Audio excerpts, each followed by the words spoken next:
អាដាមបណ្ឌិតសំពិសិដ្ឋអភិបាលខេត្តកែបបានលើកទឹកចិត្តទៅដល់បងប្អូនដែលជាកសិករឲ្យពង្រីកការចិញ្ចឹមជ្រូកទៅតាមគ្រួសារដើម្បីបង្កើនផលិតកម្មនៅក្នុងស្រុកផងនិងបំពេញទៅដល់ជីវភាពគ្រួសារប្រជាពលរដ្ឋផង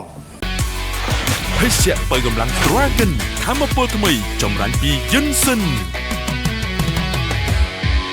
ប្រសាសន៍របស់អាដាមអភិបាលខេត្តធ្វើឡើងនៅថ្ងៃ22កក្កដា2026ក្នុងពេលរួមដំណើរជាមួយអាដាមនុតច័ន្ទសុខារ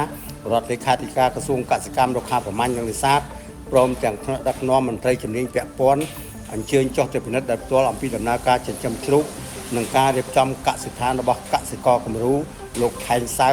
ដែលស្ថិតនៅក្នុងភូមិភ្នំលាវឃុំពងទឹកស្រុកដំណាក់ចង្អើរខេត្តកែបអាដាមអភិបាលខេត្តថាការចិញ្ចឹមជ្រូកមិនត្រឹមតែជាមុខរបរបង្កើនប្រាក់ចំណូលសម្រាប់គ្រួសារកសិករប៉ុណ្ណោះទេប៉ុន្តែថែមទាំងបានចូលរួមនិងពង្រឹងទៅដល់ផលិតកម្មនៅក្នុងស្រុកនិងការធានាបាននូវសន្តិសុខស្បៀងផងដែរ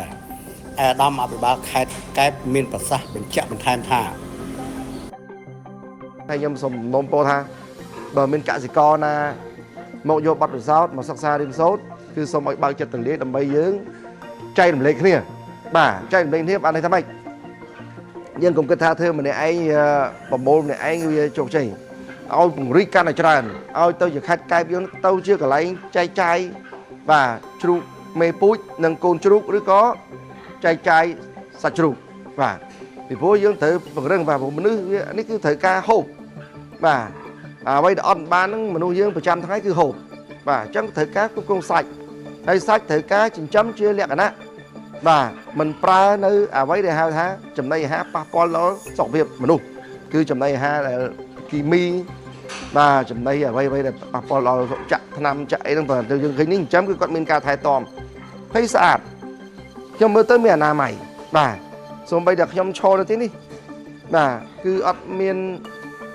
ពើមល្អើមមានឆ្អេះឆ្អាបមានអីទេគឺគាត់មានការសម្អាតជាប្រចាំបាទនិយាយទៅគឺខ្ញុំមិនមែនជាអ្នកជំនាញខាងពេទ្យសត្វទេបាទប៉ុន្តែខ្ញុំឃើញការរៀបចំទីតាំងក្នុងបរិវេណចិញ្ចឹមរបស់គាត់គឺមានអនាម័យមានអីល្អកន្លែងណាស្ងួតកន្លែងណាសើមបាទកន្លែងណាញែកទុកជាបណ្ដុំជាប្លុកមួយដែលគាត់ញែកគ្នាបាទប្រហែលខែប្រហែលគីឡូបាទគឺខ្ញុំមើលទៅមានការរៀបចំ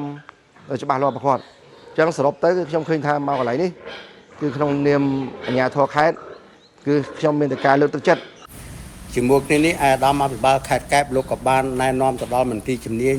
និងអាជ្ញាធរពាក់ព័ន្ធបន្តផ្ដល់ការគ្រប់គ្រងផ្សព្វផ្សាយបច្ចេកទេសនិងលើកកម្ពស់ការចែករំលែករាល់បទពិសោធន៍រវាងកសិករដើម្បីជំរុញការចិញ្ចឹមសត្វនៅក្នុងខេត្តកែបប្រកបដោយគុណភាព